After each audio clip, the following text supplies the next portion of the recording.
I was running through the woods, slipping in the mud, lungs burning, heart screaming louder than my feet on the soaked leaves, but I swear, I could still hear it breathing behind me. Not like a person chasing you, panting with effort. No. This was something slower, deeper, deliberate. Like it didn't need to chase me, like it already knew where I was going to end up. Like it was just enjoying the panic. Every time I turned to look, the trees bent the wrong way. The forest itself seemed to lean toward me, greedy and hungry, like it was trying to trap me in. I don't know how long I'd been running. I don't know how long I had left. All I know is that I had to keep moving, even if my legs gave out, even if I had to crawl, I had to get away from that thing. But none of this started in the woods. Not really. It started a week ago. I'd been traveling alone across Eastern Europe, hopping between towns with my camera and my notebook, chasing old train lines and forgotten stations for a side project I never expected anyone to care about. I told myself it was about documenting abandoned infrastructure, but deep down, I think I was just looking for something. Maybe an answer. Maybe an escape. Maybe both. The morning it all began, I was in a crumbling little border town whose name I couldn't even pronounce. It didn't show up on Google Maps, but the old man at the hostel circled it on a paper one and told me the train station there hadn't been in use since before the war. Which war? He didn't say. He just shook his head, handed me a room key, and muttered something about not missing the last train. Not that there were any left to catch, he added with a strange, sideways smile. I should have known then. I should have taken that smile more seriously. When I got to the station, it was exactly what I'd hoped for and something more. A stone relic half swallowed by moss and rust, choked by weeds that burst through the shattered tile platform like they were trying to reclaim the world. The windows were all blown out or sealed up with blackened planks, but the front doors were open, just barely, swinging lazily like they were exhaling some long-forgotten breath. It felt wrong, but also inviting. Like the kind of wrong that dares you to come closer. Inside, the air was thick with dust and something faintly metallic, like dried blood or old coins. The ceiling had mostly collapsed, so shafts of light speared down through holes, illuminating floating particles that moved unnaturally slow like they were suspended in syrup. There was graffiti in 3 languages, none of which I could read, and benches bolted to the floor as if someone thought people might still wait here. For what? That's when I heard the train. No whistle. No warning. Just the distant, undeniable rumble of wheels on track. I froze. My mind started doing cartwheels. There were no trains here. No lines. No schedules.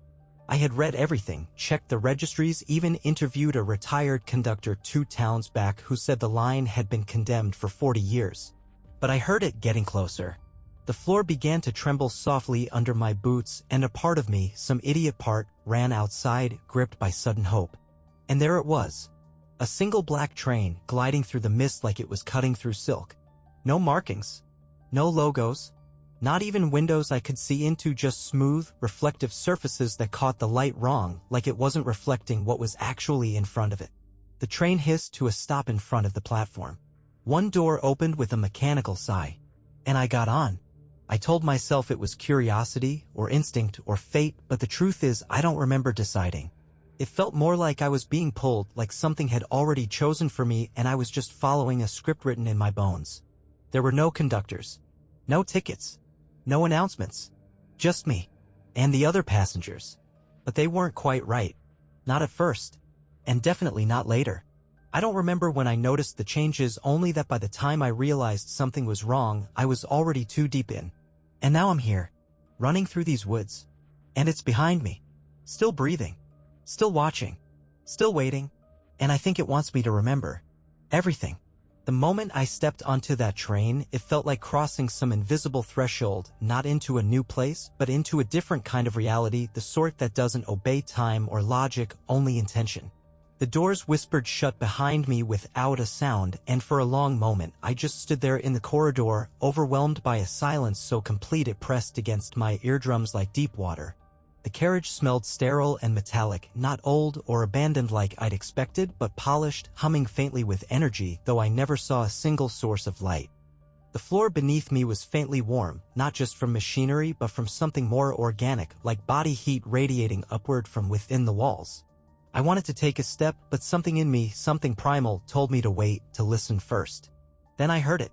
Breathing. Not close, but not far either. Just steady. Rhythmic. As if the train itself was alive. I finally moved down the aisle, peering into the compartments. The windows were all fogged or tinted so dark they might as well have been mirrors.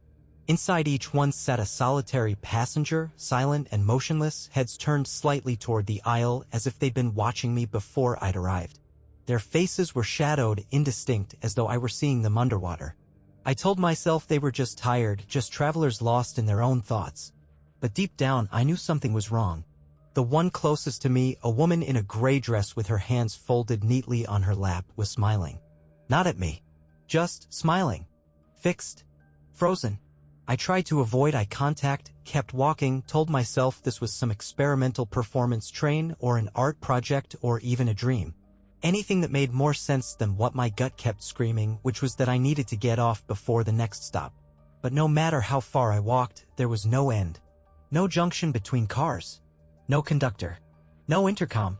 Just car after identical car, each filled with those still, silent passengers. And every one of them slowly began to turn their heads as I passed. Not all at once. Not mechanically. No, it was slower than that, subtle, like something in a nightmare. Like they were aware I was there, but didn't want me to know they knew. Every time I looked away, I could feel them watching me. Every time I looked back, their heads had shifted a little further in my direction. Eventually, I stopped walking and sat down in one of the empty seats. I don't know why I chose that specific compartment or why it was empty when the rest weren't. Maybe I just couldn't take another moment of being watched. Maybe the train wanted me there. Either way, as soon as I sat, the door hissed shut behind me and sealed tight. There was no latch. No handle. I tapped the window and it didn't give. I even tried to shout, but the sound felt wrong in my throat, muted like it was being swallowed the second it left my mouth. Outside, the scenery moved past too fast, a smear of gray trees and bleeding hills, no towns, no roads, no landmarks. Just motion. I pressed my forehead to the window and tried to think. Where was this train going? Why had no one stopped me? Why had I gotten on so easily without a single question? And that's when I saw it.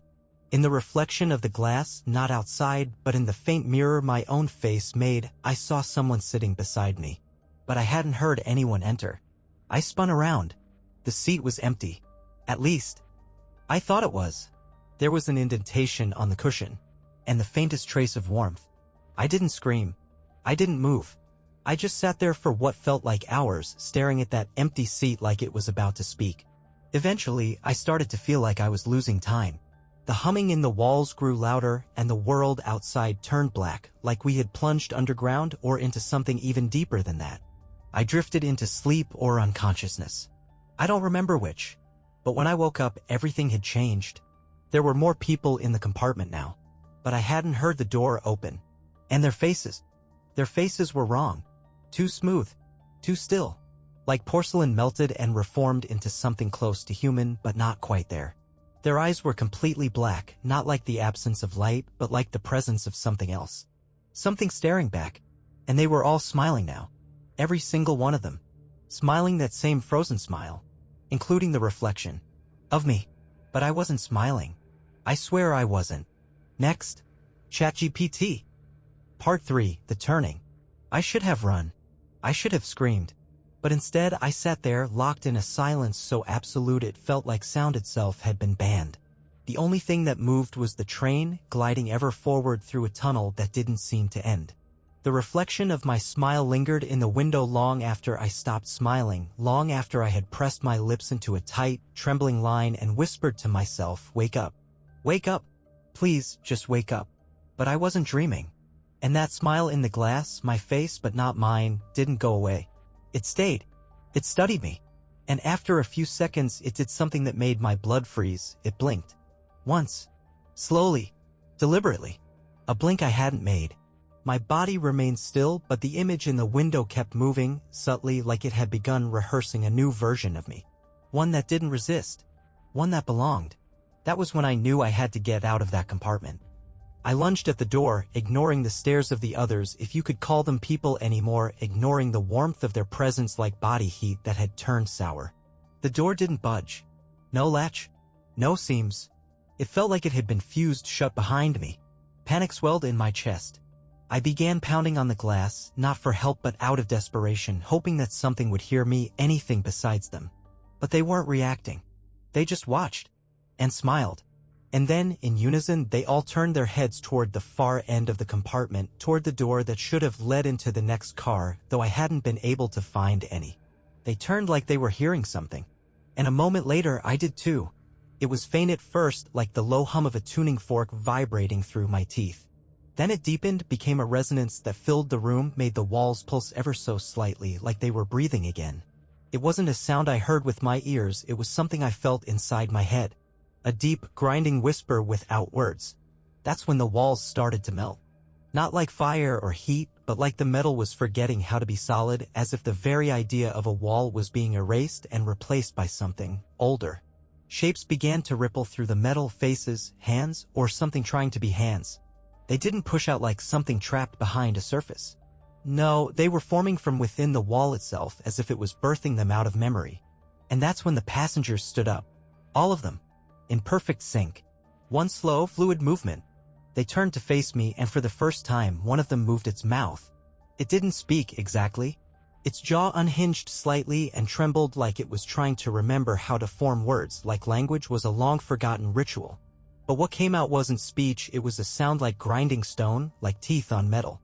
And somehow I understood it. You don't belong yet. The lights went out. Not with a flicker, not with a hum, just gone. One moment there was light, the next there was nothing, and I was plunged into a blackness so complete it swallowed my thoughts. I don't know how long I stood there, breathing in the dark. Minutes. Hours. The train kept moving. I could feel it, but I could no longer see where it was taking me. Then a single door clicked open behind me. Not the one I tried before. A different one. New. I didn't think. I didn't look back. I just ran through it. The corridor on the other side was wrong. Tilted. Organic. The walls pulsed faintly like capillaries running with blood just beneath the surface. Everything was slick, not wet, but slick as though the air had congealed into a thin, living film. I kept moving, following the faint light ahead, a sickly yellow glow that seemed to breathe with the rhythm of the train. I passed more compartments. Some were empty. Some weren't. In one, I saw a man stitching his own face with a thread that looped endlessly into his reflection. In another, a child sat cross-legged on the ceiling, eyes closed, mouth wide open in silent screaming. I didn't stop. Eventually, I reached what must have been the front of the train. The engine room. At least, that's what I assumed, though there were no controls. No panels. Just a massive circular window overlooking an abyss. Nothing outside but darkness that bled into itself, folding in and out like a wound that wouldn't close. I felt my breath catch as I stepped closer to the glass. And saw my reflection again. But it wasn't alone. There were others now, reflections that hadn't been there before. Dozens of them. Hundreds. All with my face. All smiling. But one of them blinked. And I didn't. I turned away. But the door had sealed shut behind me. I was locked in again. And this time, there was no compartment. Only me. And the growing certainty that I wasn't me anymore. The longer I stood in that sealed room, the less certain I became of where my body ended and where the train began. There were no edges, no clear walls, just a seamless, breathing enclosure that throbbed in a rhythm that had long since overtaken my own heartbeat. I tried to remember what I looked like, really looked like, but every memory was blurred, like staring at your reflection in water while someone whispers your name from deep beneath the surface. Only the voice wasn't whispering my name anymore. It kept repeating something else. A word that wasn't a word. A sequence of sounds that changed each time I heard it, like the train was trying to rename me, reshape me. I clung to my memories like lifelines, repeating my name, my birthday, the town I was born in. But each time I said it aloud, it felt more wrong. Like I was reading someone else's story, wearing someone else's skin. Then the window changed. It no longer showed my reflection or the dark abyss. Instead, it displayed a view I hadn't seen in days, the station where I'd first boarded. Except it was different now. Twisted. Warped. As if the memory of the place had been chewed up and spit out by something ancient and resentful. The architecture didn't follow any known geometry. The windows floated inches from their frames. The clock spun backwards, then sideways, then stopped altogether. And there were people there. A crowd. Standing still. Waiting. I stepped closer, squinting, and that's when I saw them more clearly. Each person looked like me. Identical. Perfect copies. All dressed like I had been that day I boarded, camera around the neck, notebook in hand. They weren't moving. just standing in a loose circle around the train, heads tilted slightly upward like they were listening for something. Then, one by one, they opened their mouths and screamed, but no sound came through.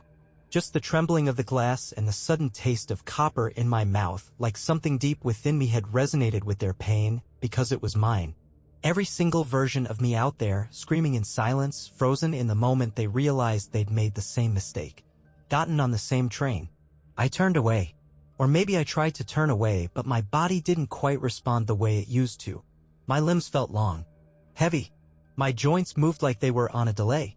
I stared down at my hands and realized they looked different. Too pale. Too symmetrical. My fingerprints were gone. Just smooth skin. Blank. That's when I knew what the train was doing. It wasn't just transporting people. It was remaking them. Erasing the noise of identity. Grinding down the rough edges of memory until all that remained was form, obedient, quiet, interchangeable form. We weren't passengers. We were cargo. Raw material. I stumbled backward, searching the room for a way out, anything to break the cycle. That's when I noticed the panel. A seam had opened in the far wall, revealing a narrow staircase that spiraled downward into absolute black. The air around it smelled of ozone and something older, something mineral and damp, like the breath of a deep cave. I didn't hesitate. I descended. The staircase wasn't made for human feet. The proportions were subtly wrong. Each step dipped slightly in the middle, like it had been eroded by something dragging itself down for centuries. I didn't count the steps. I didn't want to know how far I had gone. All I knew was that when I reached the bottom, I was no longer inside a train. I was inside something much larger. A cathedral, maybe? Or a tomb. The walls curved upward into an unseen ceiling, covered in carvings too intricate and fluid to have been made by tools. They looked grown, like veins or roots, looping endlessly in patterns that made my head hurt to follow. In the center of the chamber stood a figure. Not a person. A shape. Its skin was mirrored. Not like glass or silver, but like water. Its form shifted constantly, reflecting things I hadn't said, thoughts I hadn't voiced. It showed me moments I'd forgotten, or moments that hadn't happened yet. I couldn't look directly at it for more than a few seconds without feeling my memories ripple, bend, and bleed into each other. It raised one hand, long fingers tapering into impossible points, and I heard the voice again. Return what you were not. I opened my mouth to scream, to argue, to plead, but nothing came out. Because I didn't know what I wasn't anymore. What name had I been given? What life had I lived before the train? What face had I worn? The figure stepped closer, and in its shifting surface I saw the final compartment. The one I had left behind. And sitting there, calm, composed, and smiling, was me. Still. Perfect. Waiting. That was the first twist. I had never left that compartment. I never ran. I was still there, watching myself go. And something else had taken my place. The longer I stood in that sealed room, the less certain I became of where my body ended and where the train began. There were no edges, no clear walls, just a seamless, breathing enclosure that throbbed in a rhythm that had long since overtaken my own heartbeat. I tried to remember what I looked like, really looked like, but every memory was blurred, like staring at your reflection in water while someone whispers your name from deep beneath the surface. Only the voice wasn't whispering my name anymore. It kept repeating something else. A word that wasn't a word.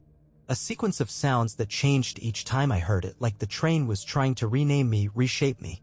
I clung to my memories like lifelines, repeating my name, my birthday, the town I was born in. But each time I said it aloud, it felt more wrong. Like I was reading someone else's story, wearing someone else's skin. Then the window changed. It no longer showed my reflection or the dark abyss. Instead, it displayed a view I hadn't seen in days, the station where I'd first boarded. Except it was different now.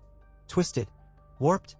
As if the memory of the place had been chewed up and spit out by something ancient and resentful. The architecture didn't follow any known geometry. The windows floated inches from their frames. The clock spun backwards, then sideways, then stopped altogether. And there were people there. A crowd. Standing still. Waiting. I stepped closer, squinting, and that's when I saw them more clearly. Each person looked like me. Identical. Perfect copies. All dressed like I had been that day I boarded, camera around the neck, notebook in hand. They weren't moving. Just standing in a loose circle around the train, heads tilted slightly upward like they were listening for something. Then, one by one, they opened their mouths and screamed. But no sound came through. Just the trembling of the glass and the sudden taste of copper in my mouth, like something deep within me had resonated with their pain, because it was mine. Every single version of me out there, screaming in silence, frozen in the moment they realized they'd made the same mistake. Gotten on the same train. I turned away. Or maybe I tried to turn away, but my body didn't quite respond the way it used to. My limbs felt long. Heavy. My joints moved like they were on a delay. I stared down at my hands and realized they looked different. Too pale. Too symmetrical. My fingerprints were gone. Just smooth skin. Blank. That's when I knew what the train was doing. It wasn't just transporting people. It was remaking them. Erasing the noise of identity. Grinding down the rough edges of memory until all that remained was form, obedient, quiet, interchangeable form. We weren't passengers. We were cargo. Raw material. I stumbled backward, searching the room for a way out, anything to break the cycle. That's when I noticed the panel. A seam had opened in the far wall, revealing a narrow staircase that spiraled downward into absolute black. The air around it smelled of ozone and something older, something mineral and damp, like the breath of a deep cave. I didn't hesitate. I descended. The staircase wasn't made for human feet. The proportions were subtly wrong. Each step dipped slightly in the middle, like it had been eroded by something dragging itself down for centuries. I didn't count the steps. I didn't want to know how far I had gone. All I knew was that when I reached the bottom, I was no longer inside a train. I was inside something much larger. A cathedral, maybe? Or a tomb.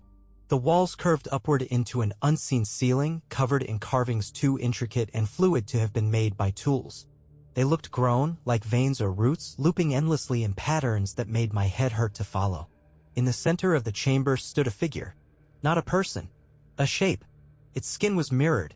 Not like glass or silver, but like water. Its form shifted constantly, reflecting things I hadn't said, thoughts I hadn't voiced.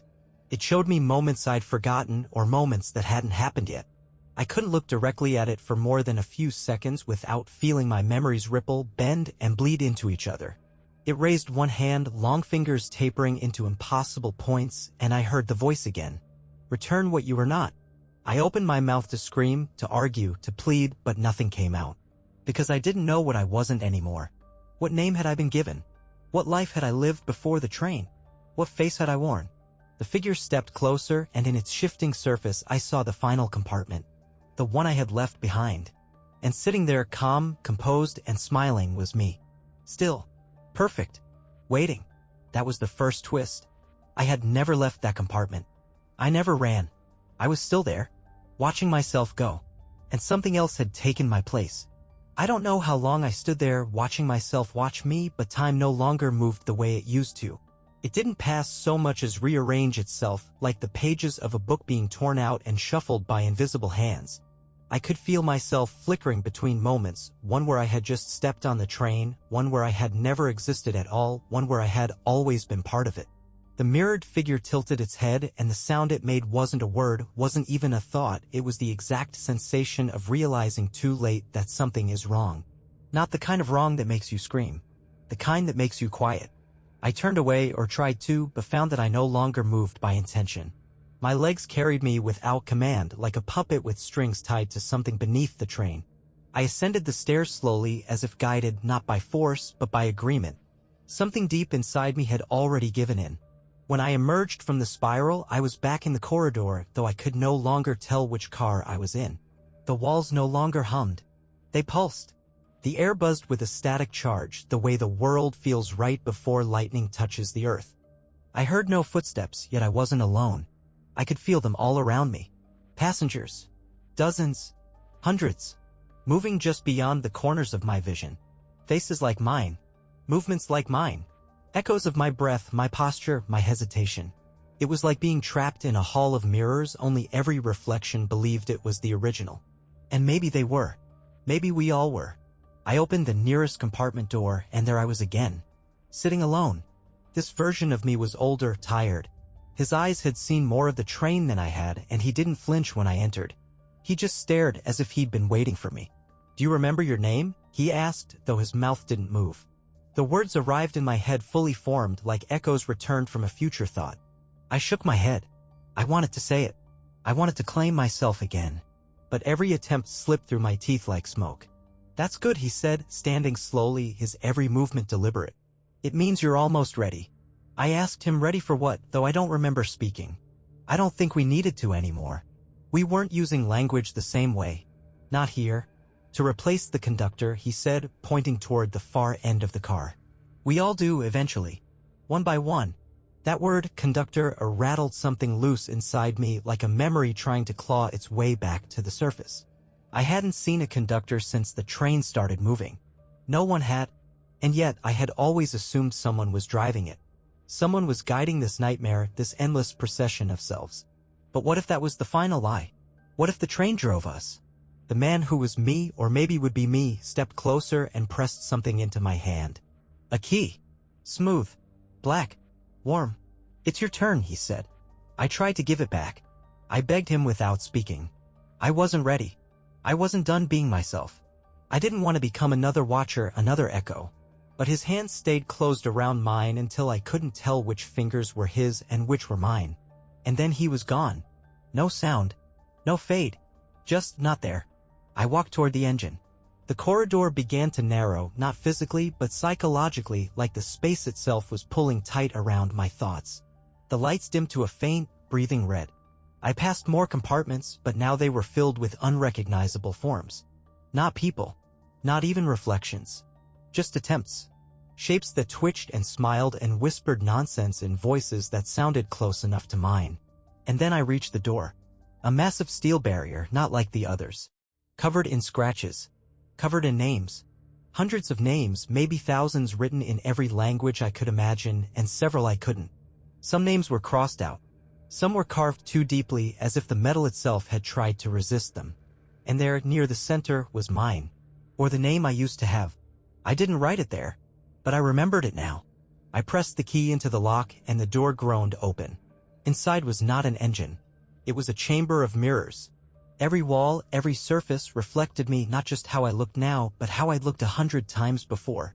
Child me, teen me, broken me, angry me, all watching, all silent. And in the center, in a chair of glass and bone, sat the conductor. Or rather, what remained of him. He was featureless now. Not faceless, featureless. A smooth, undulating form shaped by every identity it had consumed. His arms were long and branching, like a tree carved from memory. And when he stood, I saw the hollowness where his eyes should have been. He stepped aside without resistance. And the chair was empty. Waiting. That was the second twist. The conductor wasn't someone else. It had always been me. I didn't sit. Not at first. I couldn't. The chair loomed at the center of the mirrored chamber, pulsing gently, humming in time with the train's slow, eternal rhythm. It didn't look uncomfortable, but it wasn't designed to comfort. It wasn't a place to rest. It was a place to dissolve. And the longer I looked at it, the more I realized I had seen it before, flashes in dreams, edges of thoughts, buried moments from my childhood when I'd sat on playground swings or hard church pews and, for no reason at all, felt a sense of crushing déjà vu. I thought I'd imagined those feelings. But it had always been this chair. This moment. This choice. I turned back toward the door, but it had sealed. Not with a lock or latch. It had simply vanished, absorbed into the walls of reflection, replaced by infinite versions of me staring back in eerie silence. Some of them looked as I did now. Others were older. Others wrong. Broken mouths. Inverted eyes.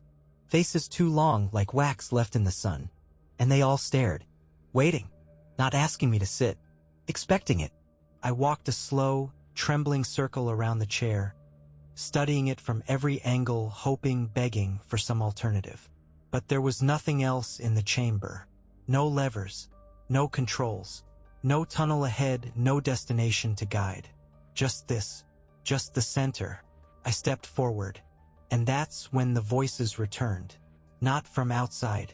Not from the train. From me. They began as murmurs. Half-finished thoughts. Fragmented memories. Layered over each other in an impossible harmony. I heard myself thinking about my childhood home. The smell of my mother's laundry detergent. The wet heat of that abandoned station. The way my palms had tingled the moment I boarded. And buried beneath it all was a single, whispered question repeated endlessly. Are you still in there? I pressed my hands to my ears, but it didn't help. The sound was inside my skull now, inside my blood. The walls of the chamber darkened, growing thick and liquid, as if the mirrors had become a membrane. I looked down and realized I was no longer casting a reflection. Not in any direction. The chair pulsed again. An invitation. I sat. The moment my body touched the seat, I felt something crack inside me. Not a bone, not pain, more like a seal breaking. Something that had kept me inside me all this time.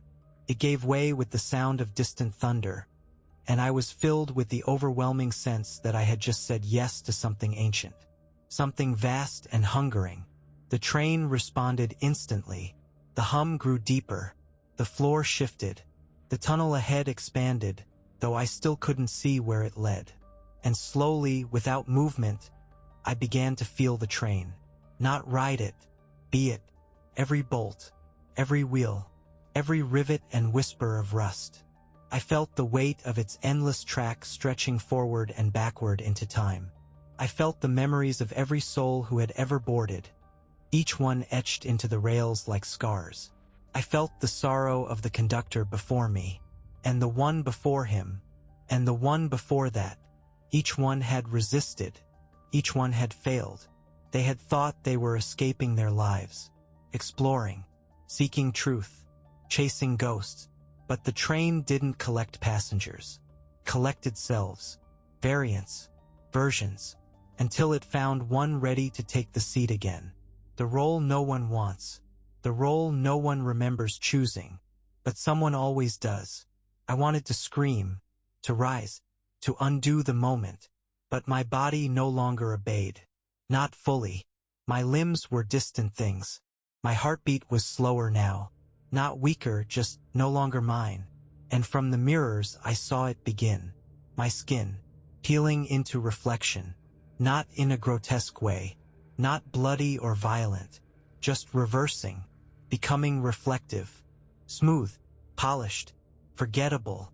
I was becoming part of the train. Part of the system. A new conductor. And in that moment, I finally understood the third, unspoken truth. The train doesn't take you. It waits for you to take it, to drive it, to become it.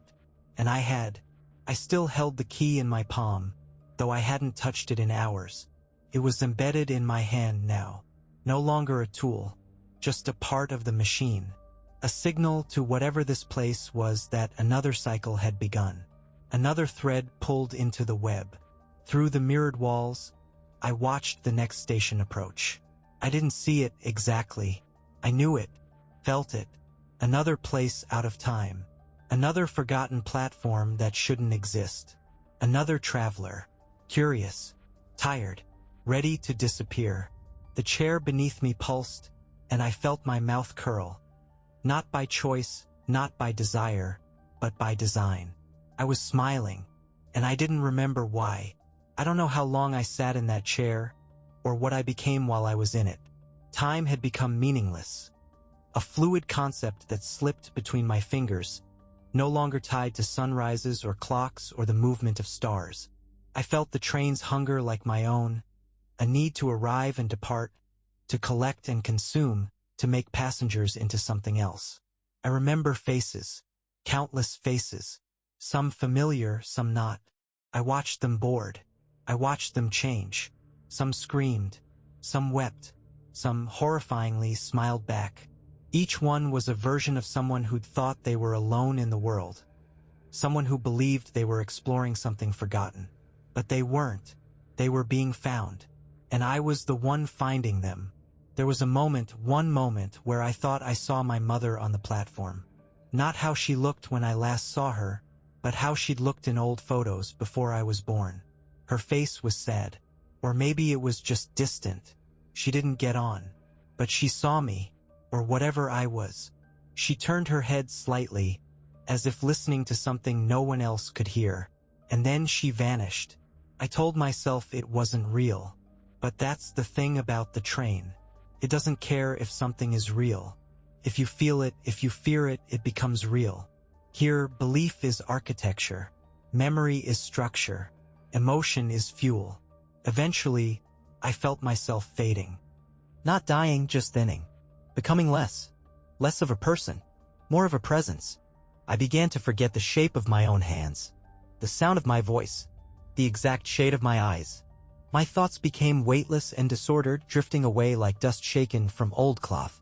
But still, deep inside, something small and stubborn held on. Some final ember of resistance. A crack in the mirror. It flared when I felt the train slow. This station was different. The air itself changed, grew thick and heavy like the atmosphere was grieving. The lights dimmed not from power loss but out of respect. Like the train knew what was coming. Or feared it. I leaned forward, or whatever the equivalent was for something that no longer had a body, and peered through the blackened glass toward the platform. There was someone standing there. Not a reflection. Not a variation. Not a version of me. Just someone. Their face was hard to make out, wrapped in shadow and fog. But they didn't hesitate. They didn't look around. They stepped aboard like they'd done it 1,000 times before. And the moment they entered the train, everything changed. The walls groaned. The mirrors cracked. The hum turned to a low, guttural moan, as if the train itself was unsure of what it had just accepted. The figure moved slowly down the corridor, past compartments that had long since been sealed, past beings that hadn't moved in centuries. As they passed, reflections warped and bent, trying to flee or reshape themselves. The train recoiled but could not reject. Because this person wasn't lost. They knew what they were looking for. And somehow, impossibly, they were looking for me. I tried to hide. Tried to vanish into the folds of the train, into the circuitry of thought and memory. But it was no use. They walked straight to the conductor's chamber. Opened the mirrored door. Stared at the chair. Stared at me. I couldn't speak, but I felt the shape of words gathering inside me, words I hadn't felt in what might have been centuries. Do you remember me? Their face flickered in and out of clarity, never settling into one shape. It could have been a friend. A sibling. Someone I'd once loved. Or no one at all. But their reply came clear and strong and real. No. But I know what you are. They held something in their hand. I couldn't see it clearly. A shard of something bright. Something older than light. And then they placed it in my chest. No pain. Just warmth. And I remembered. Not everything. Just enough. I remembered boarding the train. I remembered choosing to stay. I remembered the slow erosion of self and the moment I'd let go of my name. And in that one final instant, I knew what the train truly was. It wasn't cursed. It wasn't alive. It wasn't even a place. It was a process. A mirror held up to the most vulnerable parts of ourselves. A tunnel that turned belief into transformation. A question whispered by something beyond time. What are you really when no one is watching? And I had answered. Wrong. The figure stepped back. The walls began to collapse, not in chaos but in resolution. Like a program ending, a song fading out. The mirrors shattered quietly. The chair dissolved beneath me. And the last thing I saw was my own face. Smiling. But not at me. At you. Because that's the thing about the train. It's always looking for someone new. And you're already standing on the platform.